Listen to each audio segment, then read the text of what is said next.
Buenos días con todos. Muchas gracias por la asistencia el día de hoy.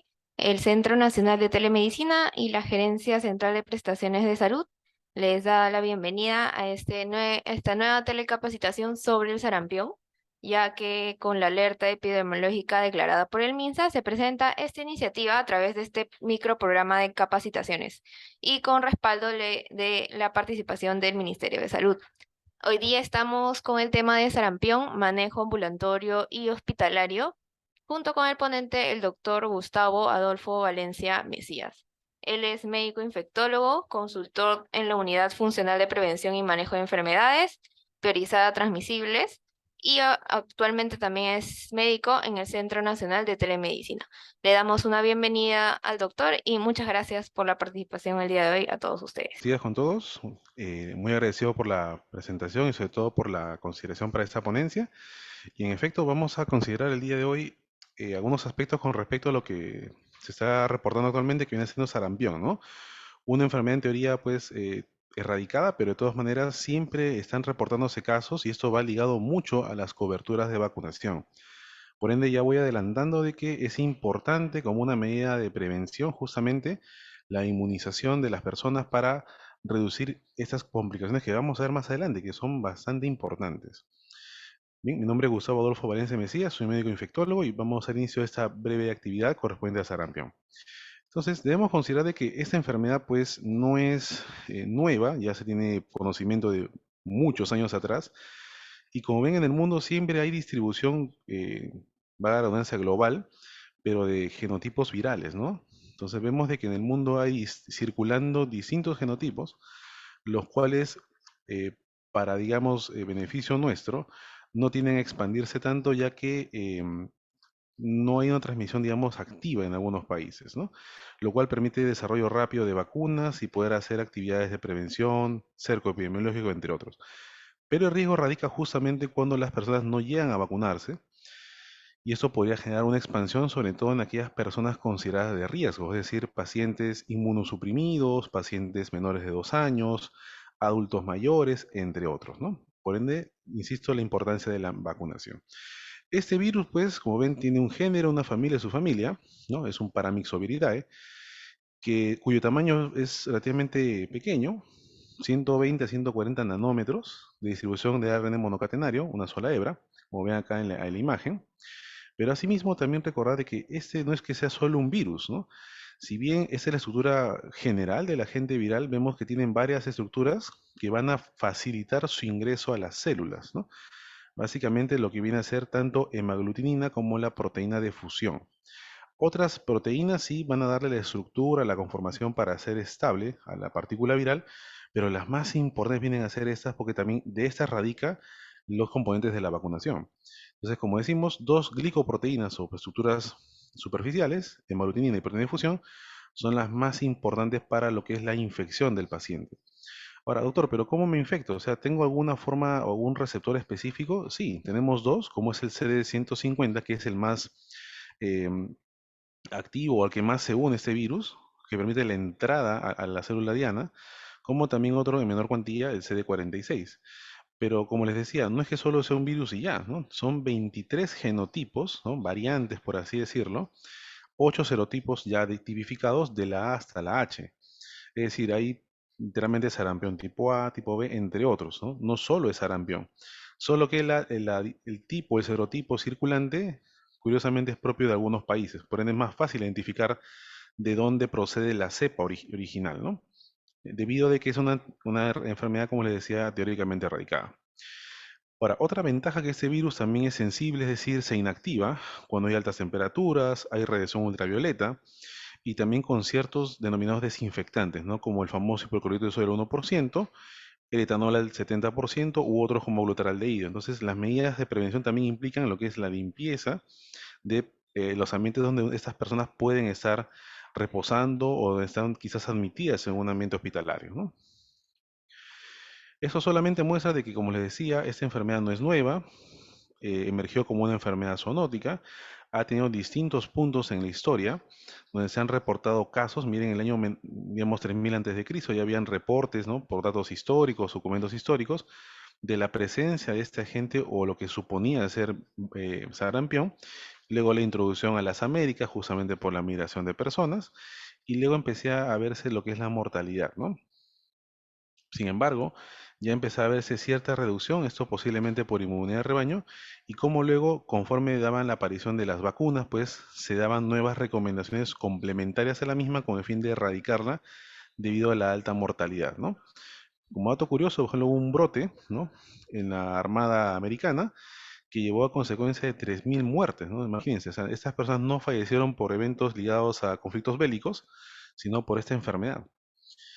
Luego surgen recomendaciones también de la OMS como suplementación, en este caso un gran hito como es vitamina A, para el manejo coadyuvante de estas personas y pues se redujo drásticamente la mortalidad asociada, ¿no? Y como no, se siguen dando nuevas recomendaciones, pero básicamente, como ven, vacunación a la cabeza. Vean que los reportes globales fueron en descenso con los años siguientes, en los últimos 40 años, hasta que, bueno, hasta ese reposo hasta el 2014, pues se ve de que la cantidad de casos está bastante reducida, ¿no? Y las tasas de vacunación también se ven incrementando, pero hemos tenido pues ese tema de la pandemia que ha limitado el acceso a personas para la vacunación. Por ende, el fomentar esta medida es urgente, ya que si bien la mortalidad ya no se considera tan alta como años previos, pero véase de que se tienen aún casos reportados de muertes por sarampión, ¿no? No es lo ideal, no debería ocurrir, pero está muy ligado a pobres tasas de vacunación. Pero eso, doctor, usted me está hablando del mundo, pero ¿qué es del Perú? Empecemos por la región, ¿no? Vean que acá ya se tienen reportes, pues, en otros países. Vean que esto es información oficial dada por la OPS, donde tenemos reportes de casos en Argentina, Brasil, Canadá, Estados Unidos, como el que tiene mayor población, y Perú también ya tiene 2 casos, ¿no? Los cuales están en monitoreo por parte de nuestras autoridades, pero la transmisión es aún posible más en pacientes no inmunizados o con factores de riesgo. Entonces, ¿qué pasa en nuestro país? Han habido reportes no solamente ahora en 2024, ¿no? Se han tenido años previos en los cuales se han reportado, registrado o notificado casos, tanto confirmados como relacionados, en base a lo que es nexo epidemiológico, y se tomaron las medidas respectivas. Pero como ven, mucho está ligado al tema de pobre vacunación. Acá en el Perú también se tienen tasas de riesgo, es decir, qué tanto podría ocurrir, digamos, un brote si es que llegara un caso confirmado. Y véanse que casi todos los departamentos del país tienen un riesgo mayor de uno, ¿no? Entonces, eso los predispone a que haya contagios, insisto, en poblaciones, digamos, con factores de riesgo. Y asimismo, como se tienen los casos, digamos, confirmados, también se tienen casos sospechosos. Y véase que aún así, si bien los años han pasado y hay una reducción significativa, pero no llega a cero. Es decir, se pueden tener más casos aún con posibilidad de ser pacientes que estén incubando sarampión y poder transmitirlo a nuevas personas a futuro. De igual forma, los casos que están en investigación también están surgiendo, no en tanta cuantía, pero sí se está viendo pues que se están reportando con mayor ahínco, por así decirlo, ¿no? En ciertos departamentos del país hasta la semana de epidemiología 9, ya se vienen reportando, como les digo, al menos 2 o hasta 3, en este caso podrían ser 5 casos posibles en lo que va del año. Entonces, la idea es que sepamos cómo identificar a estos pacientes y poder hacer los trámites o solicitudes correspondientes. Pero doctor, ¿en el país dijo que se había? Pues sí, sí tenemos casos. Solamente para mencionar, insisto, es información oficial de nuestro Centro Nacional de Epidemiología. Solo para mencionar que estas enfermedades están también ligadas a lo que son migraciones, ¿no? Personas que viajan por distintos motivos, circulan por áreas donde también hay transmisión, quizás donde las tasas de vacunación no son tan buenas o no hay una vacunación completa, y veas que rápidamente llegan a nuestro país y ya desarrollan la enfermedad, ¿no? Tuvieron el periodo de incubación o de exposición días previos y luego en el país empieza la transmisión. Este caso es un paciente de 21 años, es un estudiante, pero curiosamente sin antecedentes de vacunación, según lo eh, reportado o en todo caso recabado del mismo paciente, ¿no?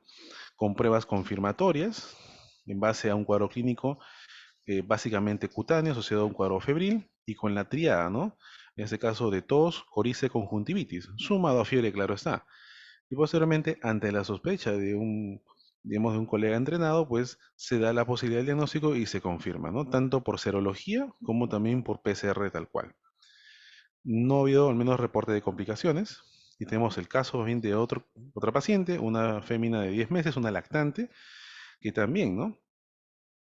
Debido a la corta edad, está más proclive a poder exponerse o contagiarse. Recordemos que los virus generalmente no es que desaparecen cuando uno se vacuna, están circulando, solamente que la posibilidad de que yo haga la enfermedad se reduce drásticamente con la vacunación correspondiente, ¿no? Y pues de igual forma que el caso anterior, también se tuvieron confirmación a través de serología y también pruebas de PCR en tiempo real, dando como diagnóstico sarampión tal cual. Doctor, pero el MINSA o el Estado ha hecho algo, ha comunicado, pues sí, el Ministerio emitió dos alertas, la primera de este año literalmente, sobre riesgo de casos importados, ¿no? Tanto de sarampión como rubiola, y asimismo también de la transmisión de sarampión en el Perú dada por la alerta epidemiológica número 005, ¿no? Donde se dan diversas recomendaciones en cuanto a lo que es la sospecha diagnóstica, también cómo sale de un caso probable o definición de caso, y qué medidas debemos hacer como tales como también capacitar a la población, ¿no? Como en este caso lo estamos haciendo. Y acá está, eso es lo que al menos el CDC recomienda a la fecha. Definición de caso, por ejemplo, tenemos que toda persona debe considerarse en todo caso como caso sospechoso que presenta en todo caso un cuadro febril con una erupción maculopapular pero sin vesículas, ¿no? Con síntomas asociados, como les dije, con una triada, ¿no? Como tos, coriza y también conjuntivitis. Esto ya podría ser sugestivo o podría hacernos sospechar de que tenemos un caso probable de sarampión y debemos tomar las medidas del caso, como también la notificación inmediata. Recordemos que si no notificamos esos casos, pues la transmisión puede ser mayor y tardíamente vamos a tener más casos que atender posiblemente, ¿no?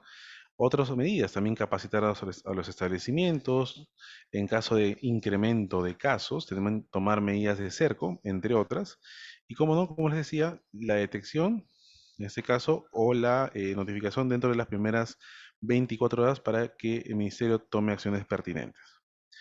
¿Y cómo se da la infección? Básicamente, de forma general, a través de gotículas, veamos de que la vía respiratoria es la usual, donde este virus ingresa literalmente a nivel pulmonar. Acá tenemos una fotito de un alveolo, una imagen, perdón, donde el virus va a ingresar y va a generar un cuadro inflamatorio. Vean que acá estas células, y acá que esa que dice SLAM, son prácticamente los receptores CD150, donde el cual el virus va a ingresar y va a aprovecharse de este receptor para poder ingresar a la célula y empezar una infección primaria, ¿no?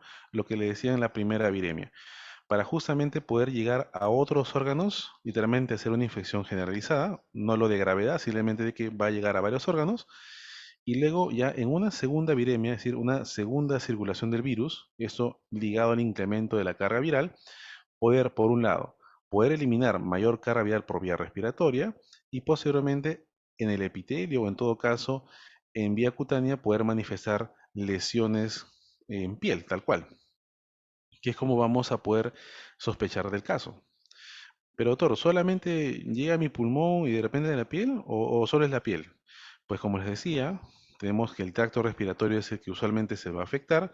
No necesariamente vamos a hacer neumonía, aunque eso depende de mi grado de inmunidad, pero es la forma de ingreso, ¿no? Ingresa a los pulmones, genera acá el pase a la vía sistémica y posteriormente va a llegar a otros compartimentos. Pero este virus también puede llegar, por ejemplo, a nódulos linfáticos, puede llegar también a la región conjuntival, es decir, generar problemas cicatriciales incluso que pueden conllevar a ceguera, pueden llegar también a nivel traqueal, árbol bronquial inferior, entre otros, ¿no? También se habla de afectación del res, es decir, de ciertos órganos como el hígado o el vaso, o también ganglios en general, donde podría estar asentado. Por ende, como les decía, la transmisión tiende a ser sistémica, no solamente en la piel. Y eso es lo que ocurre, es decir, en base al tiempo de enfermedad, ¿no? Que este puede ser variable, aunque se estima un promedio de 2 a 3 semanas, vamos a ver cómo este virus va a afectar ciertos tejidos, ¿no? Tejido mieloide, es decir, prácticamente células de defensa, si queremos llamarle así, tejido linfoide, ganglios o puede generar adenopatías, afectación de epitelios, ¿no? En la primera y segunda semana, y esto va a la par de las fases, ¿no? En este caso, la fase prodrómica, donde los síntomas son inespecíficos, Luego tenemos la fase donde va a ocurrir fiebre y luego la fase eruptiva, ¿no? Donde vamos clásicamente a ver este exantema maculopapular.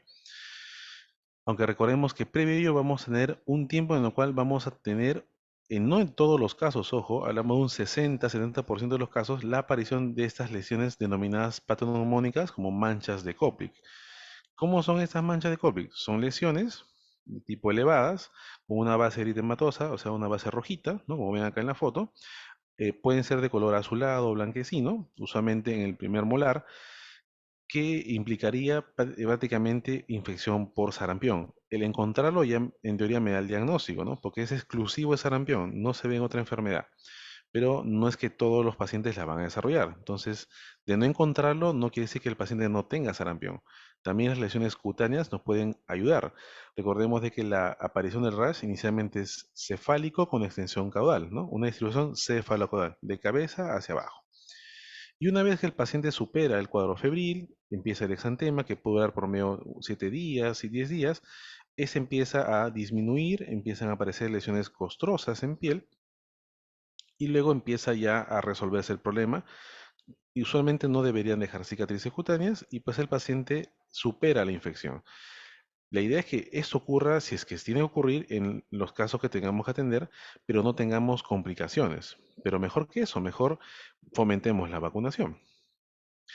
Recordemos que para el manejo, considera que, como ven, el cuadro o la sospecha es sobre todo clínica. Podemos también tener como base el nexo epidemiológico, si ha habido viajes a otras partes donde quizás hay transmisión o los reportes internacionales manifiestan ello. Los estudios del laboratorio sí nos van a ayudar, claro que sí, ¿no? Sobre todo en pacientes con factores de riesgo, viendo quizás que tengan alguna comorbilidad, buscando de repente incremento de la glucosa o problemas renales, pero no, digamos, son necesariamente obligatorios en la primera atención. Ahora, doctor, si yo tengo un paciente con sospecha, ¿le pido pruebas para sarampión? Si la sospecha es alta, por supuesto, con fines de confirmación, en la medida que tengamos la disponibilidad de los insumos. Pero si el paciente ya está con alta sospecha o llego a confirmarlo y está en condiciones de alta, digamos, de un hospital o en la casa, en el monitoreo, pues resuelve el cuadro. Doctor, yo necesito tomarle pruebas para darle de alta a mi paciente. No es necesario, mejor dicho, no existe evidencia a favor. Lo mismo que pasa con dengue, ¿no? En dengue yo no tengo que tomar una prueba de diagnóstico específico para decirle al paciente que está de alta. El alta es clínica o por parte del médico tratante. Y los estudios laboratoriales, pues, en base a un criterio médico. No tienen que ser para todos. Y si tengo que tomarlos, pues, deberían ser al inicio de la atención médica para no estar generando incomodidad al paciente o estarlo literalmente punzando o que puede generar riesgo de sangrados incluso, ¿no? Tenemos varios métodos, como son métodos directos. Usualmente el PCR es una forma de diagnóstico en las primeras fases o determinación también del antígeno, aunque también las serologías, como vieron en los casos presentados, también ayudan, ¿no? Serología IgM, posterior a la primera semana, o serología IgG, que también ayuda mucho. Ahora, ¿qué pasaría si tengo un paciente con alta sospecha, tiene criterio clínico, tiene la tríada inicial, le encontré manchas de COVID, pero le tomo una prueba de IgM y resulta negativa, ¿no? ¿Descarta el caso? No necesariamente. Tenemos lo que se denomina cero conversión, es decir, pasado un tiempo, por medio de 14 días, puedo repetir la prueba, es decir, IgM, y esta resulta positiva. ¿Por qué? Porque el paciente aún no generó la cantidad necesaria de anticuerpos para poder, digamos, dar positividad al resultado, ¿no?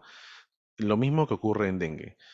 Ahora, tengo que tomar pruebas complementarias en todos los casos, no es necesario, insisto, esto es más para temas hospitalarios y más ligado quizás para pacientes con factores de riesgo, es decir, pacientes con problemas renales, problemas hepáticos, o si tiene, digamos, diabetes, un dosaje de glucosa no estaría de más, o si tiene algún problema cardiovascular también, tanto estudios de electrocardiograma o evaluación por especialidad también serían pertinentes, pero como ven, no todos llegan a hospitalizarse, ¿no? Son como medidas, digamos, complementarias. Ahora, ¿qué hacer en este caso si tengo un paciente con sarampión, ¿no? Llega a mi establecimiento, un paciente quizás pediátrico, ¿no? O un paciente adulto, después de una exhaustiva anamnesis, tomando los datos, examinando al paciente, encontrando lesiones que me sugieran el caso. Primero es poder tomar los datos, llenar la ficha epidemiológica, notificar el caso de forma oportuna a la instancia superior inmediata y posteriormente dar las medidas de manejo o las recomendaciones de manejo general, ¿no? Como ven, el tratamiento, si bien digamos, está enfocado a lo que es la parte preventiva, vacunación nuevamente, pero el manejo en sí del caso ya confirmado o altamente sospechoso es sintomático, es decir, damos medicación conforme los síntomas se van presentando, ya sea de forma horaria o condicional. Y de igual forma, la idea es de que el paciente pueda sobrellevar esta infección en el lapso de tiempo que tenga que ocurrir, ya que la recuperación casi completa, por así decirlo, ocurre entre 2 a 3 semanas de iniciado el cuadro, ¿no? Ahora, doctor, pero si hay algún antiviral de repente que yo pueda usar, pues lamentablemente no existen antivirales específicos demostrados para el manejo. Si bien es cierto, tuvieron estudios de ribavirina, ¿no? Sumados también en algunos estudios también con lo que es interferón gamma, pero no han demostrado eficacia como uno quisiera, es decir, que ya se ha recomendado como tratamiento de elección, ¿no? Pero doctor, yo vi que el artículo sí daba esa conclusión, sí, pero se requieren siempre mayores estudios. Ahora, también, bueno, ahora me parece que está de moda el tema de la ivermectina, incluso para temas de dengue. Lastimosamente, los estudios no han sugerido un beneficio mayor, ¿no? Es decir, tampoco serviría ese antiparasitario para el manejo de sarampión, ¿no? Ya que a veces nos dejamos llevar por comentarios o algunos grupos que quieren fomentar uso, pero lamentablemente no tienen indicación demostrada, ¿no? Si en caso hubiera estudios de mayor peso, quizás ya podríamos tomarlo como tratamiento. Entonces, como ven, manejo sintomático, tenemos como para manejo de la fiebre, ya sea paracetamol en distintas presentaciones o metamizol si es que tuviéramos la opción. Las medidas dietéticas no tienen que cambiar, van a ser prácticamente caseras, no tiene que requerir una dieta especial el paciente, básicamente lo que él pueda tolerar. La hidratación también debe manifestarse, ya que recordemos que la fiebre pues genera cierta pérdida de fluidos y esto tendría que reponerse en casa, básicamente con bebidas no azucaradas o no tan azucaradas, es decir, gaseosas o refrescos industriales pues no es lo recomendable. Bebidas caseras sí se ha visto beneficio, como también el agua común y silvestre, ¿no? Para el tema de presencia de prurito, que también puede ocurrir ya en la fase de, digamos, de convalecencia o resolución, tenemos antihistamínicos por vía oral, usualmente lo que se usa es la loratadina, clorfenamina, para justamente disminuir el prurito que tiene a ser muy excesivo. Y recordemos que entre mayor rasgado tenga el paciente, pues la piel se puede lesionar y va a ocurrir esto, ¿no? Sobre infecciones bacterianas. Literalmente empezó como un cuadro de sarampión que estaba mejorando, pero se complicó con una celulitis. Y dependiendo de la severidad, pues puede manejarse o en casa o también va a tener que hospitalizarse, ¿no? Entonces, como ven, podemos tomar medidas que podemos prevenir fácilmente. Pero doctor, ¿y qué hago si tengo un paciente hospitalizado o yo veo que tengo que hospitalizarlo? ¿Cuáles serían esos casos, no? ¿Es a todo paciente con sarampión o hay alguno que yo tenga que priorizar? Pues bien, para el manejo hospitalario básicamente son de complicaciones propias de sarampión, llámese lo que dijimos, celulitis, ¿no? Y no en toda celulitis, es decir, aquella lesión o aquella sola infección en piel extensa, con síntomas sistémicos como fiebre, escalofríos, o sobre todo en pacientes con factores de riesgo, como cuáles. Tenemos a los diabéticos, a los hipertensos, a las gestantes, ¿no? Porque ya son pacientes con mayor riesgo de complicaciones, sumadas a lo que está pasando. Neumonías, doctor, ¿qué sarampión puede dar neumonía? Hay reportes, por supuesto que sí, pero más que neumonía va a generar neumonitis o sobre todo neumonías que se pueden sumar durante su, digamos, control, ¿no? Domiciliario. Otra complicación severa, ¿no? Como la parencefalitis esclerosante subaguda, prácticamente una lesión, un compromiso bastante importante, más que para manejo dirigido es para poder evitar mayores complicaciones o mayores secuelas neurológicas en este paciente que probablemente las va a tener, o encefalitis secundarias, ¿no? Que a veces requieren más que todo observación, hidratación y algunas medidas complementarias, en algunos casos, en unidad de cuidados intermedios o intensivos. Entonces, de los pocos casos que tenemos, digamos, que vamos a tener de sarampión usualmente, ¿no? Una menor proporción aún van a requerir manejo hospitalario. Entonces, si imagínense que sumemos lo que es el tema de vacunación, la posibilidad que eso ocurra va a ser casi nula, ¿no? Por así decirlo. Y nuevamente, no existe un tratamiento eficaz de que prevenga una complicación, ¿no? No es que si yo tomo tal medicamento o tal producto voy a beneficiarme. Pero doctor, usted al inicio habló de vitamina A o no era así. Sí, la vitamina A sí se ha demostrado y la OPS o la OMS sí lo ha recomendado en condiciones básicamente en pacientes de riesgo, es decir, pacientes pediátricos desnutridos o pacientes que tengan, por ejemplo, alguna comorbilidad importante, sí se ha visto que el usar o administrar vitamina C a ciertas dosis, por lo menos 2000 unidades kilo, puede reducir lo que es el riesgo de complicaciones, ¿no? Que el paciente no llegue a hacer estas mencionadas. O sobre todo cuando la tasa de letalidad en una población puntual supera el 1%. Se ha visto que es una medida que sí reduce mucho las complicaciones o las tasas de hospitalización. Entonces, vitamina A hay muchas fuentes, ¿no? O si las tenemos que administrar de forma farmacológica, también es posible. Pero como ven, no va a ser en todos los casos, al menos al momento. ¿Y qué pasaría si están en el hospital? Pues la presencia ya de infecciones, por ejemplo, ya va a conllevar a uso de antibióticos de espectro intermedio o espectro amplio, ¿no? Dependiendo del estado del paciente en ese momento. Medicamentos como cefalosporinas o en todo caso carbapenémicos o glicopéptidos tendría que ser una opción viable, pero insisto, va a depender del grado de extensión o de la presentación clínica. Algunos pacientes quizás requieran ventilación mecánica, ¿no? Por justamente cuadros de neumonitis, pero como les digo, hasta la fecha no se han reportado necesidad de ello, ¿no? Y pues para algunas complicaciones como esta panencefalitis va a requerir manejo multidisciplinario, en este caso neurólogos o neurólogos pediatras, para dar soporte a la persona y pues poder retrasar o reducir ya las secuelas que podrían quedar.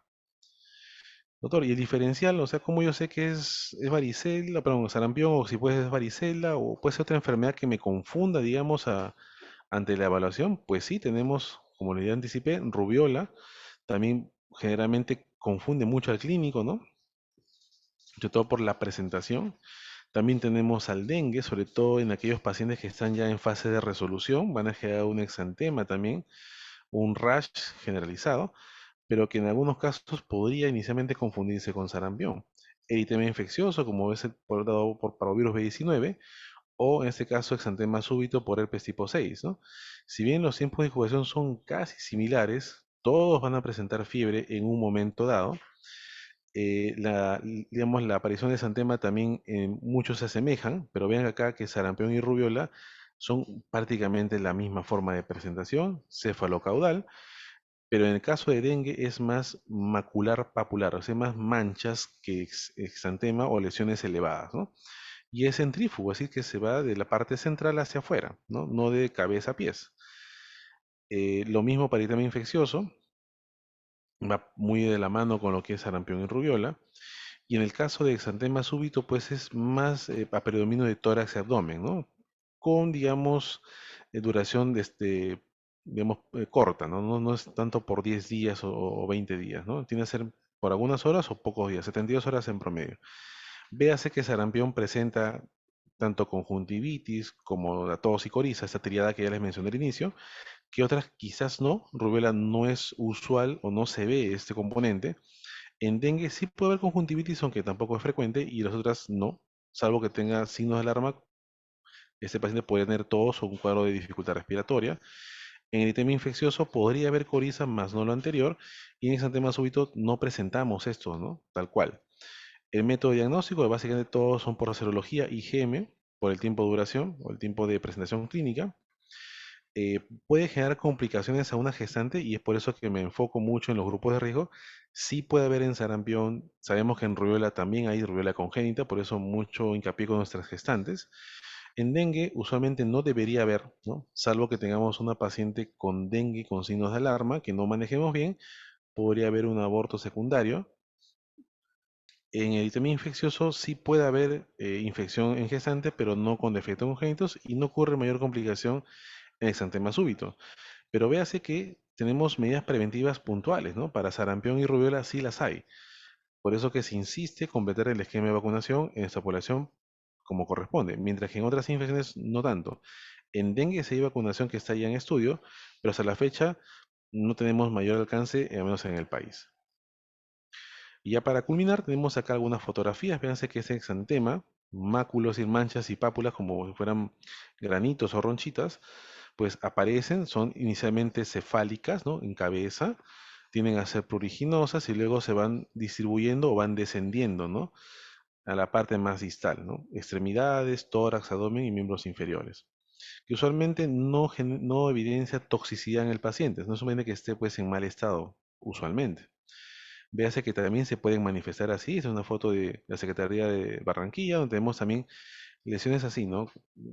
Maculares, en parches, literalmente, y algunas con una elevación tal cual, ¿no? Y esto pues también en algunos casos podría confundirnos con otras enfermedades, incluso hasta como si fueran vasculitis, pero siempre el antecedente epidemiológico y los síntomas prodrómicos son los que nos van a guiar en esta posibilidad diagnóstica.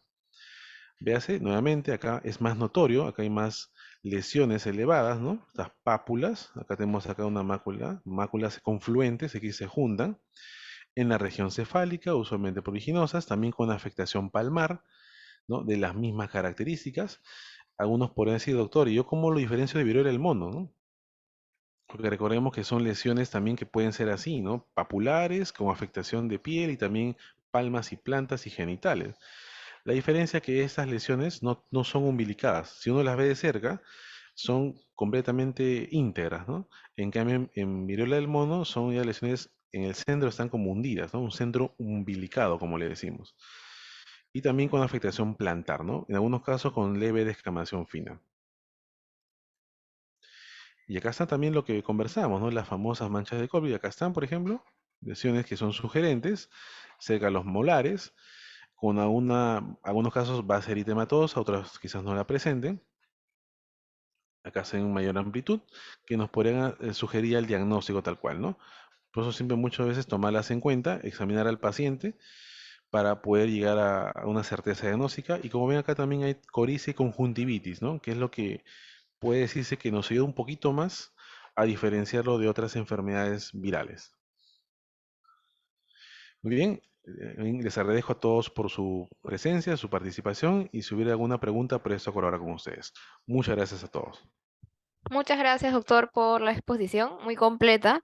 Esperamos a los participantes para que puedan hacer sus preguntas mediante el chat del Zoom. Muy bien, acá preguntan, para descartar sarampión también tendríamos que hacer la prueba en los diagnósticos diferenciales, ¿es correcto? Bueno, en teoría, en lo más probable, ¿no? Usualmente se hace, digamos, una prueba conjunta con rubiola, que es lo más frecuente. Sería lo ideal, ¿no? Entonces, partiendo de ello, sí, sería lo ideal en solicitar algunas pruebas, pero en base a la frecuencia. Entonces, si tengo una gestante con lesiones sugerentes, lo más probable es que tengamos un caso de sarampión, pero más aún rubiola, ¿no? Para ello deberíamos tener en cuenta esto y sobre todo a la mano las fichas epidemiológicas para poder, por un lado, tener notificación inmediata, ¿no? Ante un caso probable, pero por otro lado también esto facilita el diagnóstico para la población, ya que son pruebas literalmente gratuitas, ¿no? Ahora acá preguntan, ¿hay edad límite para que te dé sarampión? No necesariamente, ¿no? Como han visto en la presentación, tenemos un caso de una lactante, ¿no? Pero no necesariamente tiene que ser más en niños. También tenemos pacientes adultos, usted joven de 21 años, que no tuvo vacunación previa. Se expone y va a generar la infección.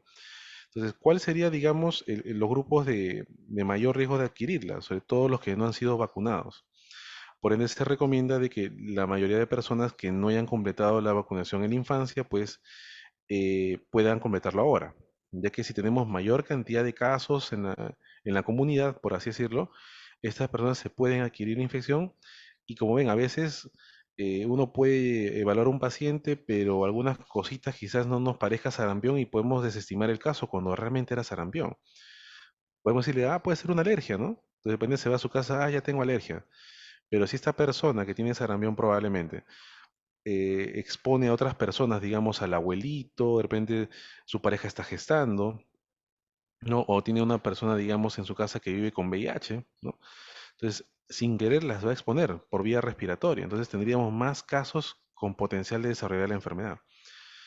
Por tanto, es necesaria la vacunación, como les digo, y si yo no tengo mi carnet de vacunación, pues al menos es poder llegar a lo que es el sistema de salud, a los centros de salud para poder hacer las coordinaciones respectivas y si no tengo la vacunación tal cual, pues poder iniciarlo, ¿no? Completar mi esquema. Acá preguntan, me refiero al caso de escarlatina, dengue, eritema súbito o infecciones virales, ¿no? Claro, es que en este caso va a depender mucho de los síntomas que tenga el paciente al inicio. Si yo tengo un paciente que viene pues por fiebre, aparte de las lesiones cutáneas, y se me ocurre, viene por dolor abdominal, Entonces podría pensar en dengue, quizás sí, como un dengue con signos de alarma, ¿no? Pese a que tenga rash, que usualmente no se superpone la fase crítica con la fase de convalecencia, ¿no? Pero quizás fue un dengue que no fue bien manejado y está manifestando ya los signos de alarma. O con escarlatina también. Pueden haber algunas lesiones cutáneas, pero más enfocadas en faringe. Entonces sí, y recordemos que algunas enfermedades quizás no tengamos a la mano un método diagnóstico, pero sí podemos al menos sospecharlo de un tratamiento empírico, por así decirlo, ¿no? Podemos descartar lo que tengamos a la mano. Se tienen fichas para lo que es la solicitud de pruebas para sarampión, para rubiola y para dengue al menos. Entonces podríamos hacerlo. Entonces, si tenemos a una gestante que llega así en ese caso, creo que nadie podría cuestionar que estamos haciendo la mayor cantidad de búsqueda por esa persona, porque son dos personas las que están en riesgo de complicarse, ¿no? Acá preguntan, ¿cuál es el riesgo o complicaciones en pacientes con enfermedades preexistentes como diabetes, insuficiencia renal? El riesgo es moderado, ¿no? Porque se asume de que la gran mayoría de personas con estas comorbilidades ya están vacunadas en infancia. En consecuencia, ¿pueden adquirir la infección? Sí, pueden adquirirlo como cualquiera de nosotros. Recordemos que yo si me infecto de un virus, quizás lo tenga en mi organismo, pero no desarrollo la enfermedad. Es decir, no hago la fiebre, no tengo tos o no tengo lesiones en piel. Pero si por algún motivo mis defensas, mi inmunidad baja, es posible que yo la desarrolle en menos de un 20 a 30%, ¿no? Más aún si es que no estoy vacunado. Acá preguntan, ¿nos protege la mascarilla quirúrgica simple o se requiere N95? En realidad las dos protegen a las personas. Recordemos de que la forma de transmisión son por gotículas, ¿no? Al momento de hablar, estornudar, toser, ¿no? O reírse incluso. Y estas son básicamente contenidas por incluso mascarillas quirúrgicas. No se requiere un N95 como tal, al menos en caso de que tuviera que exponerme a un ambiente cerrado, y eso hablo más de ambientes hospitalarios, ¿no? Pero con las mascarillas quirúrgicas es una buena forma de contención. Pero insisto, en pacientes o con personas que yo tenga alta sospecha que tengan sarampión. Si tengo un paciente con dengue, digamos, o ya confirmado con alta sospecha, quizás esta medida no preveniría el dengue, porque el dengue es por vía vectorial, ¿no? Acá preguntan, ¿uso de vitamina A es recomendado? Y si es así, ¿en qué periodo de la enfermedad? Sí está recomendado, pero como les dije, más en población de riesgo y hablo más de pacientes pediátricos, ¿no? Ya que recordemos que los niñitos pues tienden a descompensarse mucho y también va ligado mucho a la desnutrición, ¿no? Muchos niños tienen desnutrición de por sí. Entonces, vitamina A sí se ha demostrado, o en todo caso la OMS recomienda la administración para el manejo, usualmente en la fase prodrómica o en la fase exantemática, ¿no? Justamente para evitar en ese periodo de tiempo que aparezcan complicaciones cerebrales, respiratorias o complicaciones en piel. Entonces, sí se puede brindar, ¿no? En esas primeras fases. Acá preguntan, buenos días, ¿es posible hacer sarampión a pesar de tener vacunación? Es muy raro, ¿no? Es rarísimo que esto ocurra, ya que la vacunación de por sí genera una inmunidad bastante buena. Ahora, ¿cómo yo podría, entre comillas, hacer sarampión pese a estar vacunado? Si es que otro genotipo esté circulando en la zona, ¿no? Entonces, si esto ocurre, es posible, pero igual la protección o la inmunidad tiende a ser cruzada, ¿no? Por eso que la gran ventaja cuando hay sarampión es que cuando está en un territorio, ¿no? Se implementan rápidas medidas como la vacunación masiva de la población para evitar la transmisión y esto se da. Por más de que tenga un serotipo A, un genotipo A, por ejemplo, un serotipo A, y venga una persona con serotipo B, la posibilidad que esto ocurra es muy baja siempre y cuando todos hayan recibido la vacunación oportuna, porque el riesgo de que el virus cambie o mute es muy bajo, ¿no? No generaría eso. Muchas gracias, doctor, por realizar las dudas de los participantes. En estos momentos, por temas de tiempo, tenemos que finalizar la sesión, pero agradecemos al doctor Gustavo por estar con nosotros el día de hoy con esta ponencia sobre el sarampión. Igualmente, bueno, pedirle las palabras finales y poder realizar la finalización de la sesión. Gracias. Bien, muchas gracias por la oportunidad. Y bueno, para finalizar, solo tres cositas, mensajes son en todo caso lecciones aprendidas. Es una enfermedad que se previene, hay que vacunarse. Hay que priorizar a la gente con factores de riesgo, los que tengan un grado de inmunosupresión o que los que no se hayan vacunado principalmente, hay que motivarlos para que puedan completar su esquema de vacunación. Y tercero, que los tratamientos, como ven, la mayoría son sintomáticos, ¿no? No se requiere un antiviral específico que no existe o no requiere necesariamente hospitalizarlo, ¿no? Puede ser manejado en casa, se requiere que haya un monitoreo por parte del médico tratante y pues la mayoría de casos no llega a complicarse, ¿no? Entonces, fomentemos la vacunación, protejámonos y evitemos mayores casos complicados en nuestra gente, ¿no? Muchas gracias nuevamente, reitero los agradecimientos. Hasta una siguiente oportunidad.